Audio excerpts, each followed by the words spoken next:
So today we're going to look at a website called Tween Tribune, which is created by the Smithsonian and is a way to expose your children to current news articles that can easily be differentiated by reading level or lexile level. You can do this a couple different ways. First, when you get to the site, you can see you can choose a grade level that you're focusing on, and then choose the article you're interested in. So if I'm interested in this Valentine's Day card, I can then pick whichever lexile level I want to read. So you could first of all just say, hey, I am assigning you this article, go to the site, pick 890, and then I want you to read that article. You could theoretically assign different lexile levels for reading groups, like kids could know what lexile level they are and then just choose the lexile that it is. But today I'm also going to show you another way that we can do that. So there is a way that you can create an account, which you will do at the top. It'll say like create an account up here. And when you do that, you can create your own classroom and then make your own students so that you can assign a lexile level per student. So you go up here to my dashboard.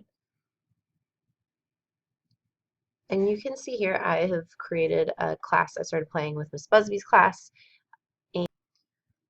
Just to give you an example, I'm going to add an additional classroom, and let's say that this classroom is, I'm just going to call it trial for now, and it's grades K through 4. Is in Spanish? No. I'm going to save and continue.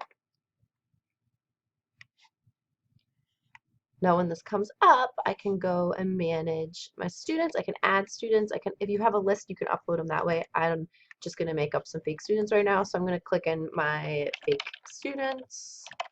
They suggest first name and initial, and then you can pick here their lexile level. So Jake here is at a 570, but Ella is at a 1350, and George is at a 830.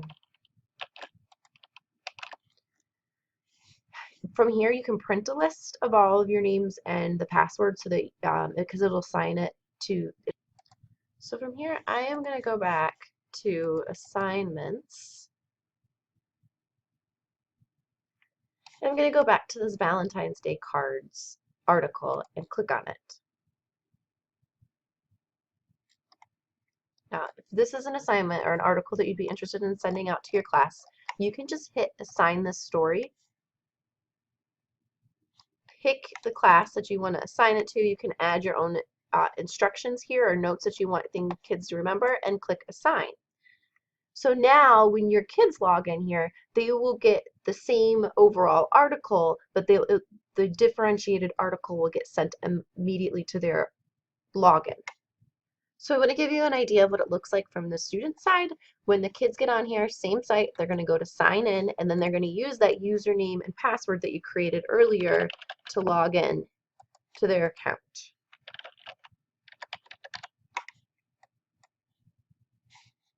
So when they get here, it has some directions already written and an article that I have assigned to the student, See 500 Years of Robots. That student can now come up here and automatically comes over to what the nearest lexile level was that I put in as that student's lexile level, and they can come through, read the article. And another cool thing is that there's a chance to take a quiz at the end. And of course this one, it's not working. Okay, so what I have done at this point is I've gone back into my teacher account. I've reassigned another video or another article to this pretend student so I can try again to show you what the quiz feature looks like. So I'm still in as my student here. I'm going to refresh because there we go. I put some new ones in here. So this time I have an article here called How to Make a Tastier Tomato. I'm clicking on my article. I'm reading this article that is automatically picked for me at the lexile level that is closest to what I as the teacher have put as the student's lexile abilities. I'm going to read this amazing article about tastier tomatoes. When I'm finished, there's a place that says take the quiz. Cool. So I can come through here now as a kid. I've read this article, I can answer some random questions about the article and hit submit. It will immediately tell me I got 1 out of 3 answers. It'll go over my answers for me, and that might be the end of my lesson today. I went through, I took a quiz. I'm going to log out and I'm going to log back in as myself so that you guys can see what this looks like from the teacher's perspective. So now, as I'm the instructor page, I can go up here to where it says gradebook, and I can go to my class, and I can see now that Aiden in Gobe's class has taken 2 quizzes, and he's gotten 2 points and had 33% of those 2 quizzes. If I want to see more, oh, that's from my other class. If I want to pick on the individual student,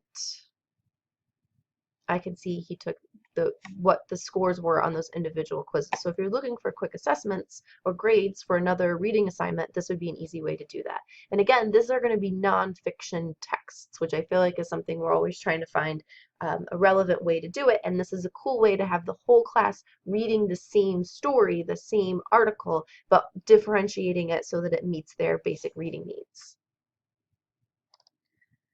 So I'm playing this time. There's also a feature. I've logged back in as the student.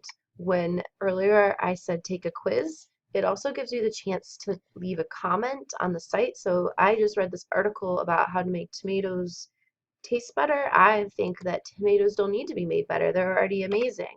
And I'm going to hit post. So it says your comment was posted and is pending review. That should pop up right to your teacher account that says, hey, the student posted a comment. Is it appropriate? Do you want to put it up or not? This is a world, you have to make that decision for yourself if this is something you want to do, but it is kind of an introduction to interacting with text in the same way that adults do. Like as adults, we get on Facebook or we get on Twitter, we get on whatever we use to read our articles and leave comments afterwards. Maybe it could be used as a way to talk about how to appropriately leave comments in these places. So I'm just going to log out and go back to my teacher account to see what exactly that looks like on the other side.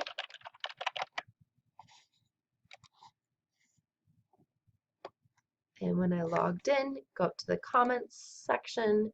Here I have an approved article, and then I can say, no, that's trash. What can I do? Comment to the comment. You have terrible taste in tomatoes. What does that do? Just curious. And if you hit approve, the other thing is that this is going to show up on that website. So again, that's something you have to think about. Do you want your kids to be able to post onto the website? I don't know what that answer is. I'm going to delete it because that's a ridiculous comment. And in case you're curious as to what it looks like, I've logged back in under the student and it says pending comments. No pending comments are found. Well, my comments, what does that say? So I've deleted it. It says it's nothing there. So it's not like the kid gets a big, your comment was not approved letter, which I guess is good. So the only other thing I really wanted to point out is what I think is pretty cool. It has these pretty impressive what did you see photos with a question that goes with it.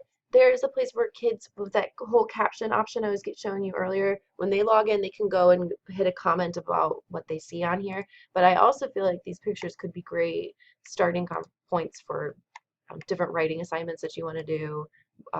How did people get on this wall? Those different types of questions. I don't know. This is pretty cool though. This is Tween Tribune. And if you are interested in any more help with this in your classroom, please let me know.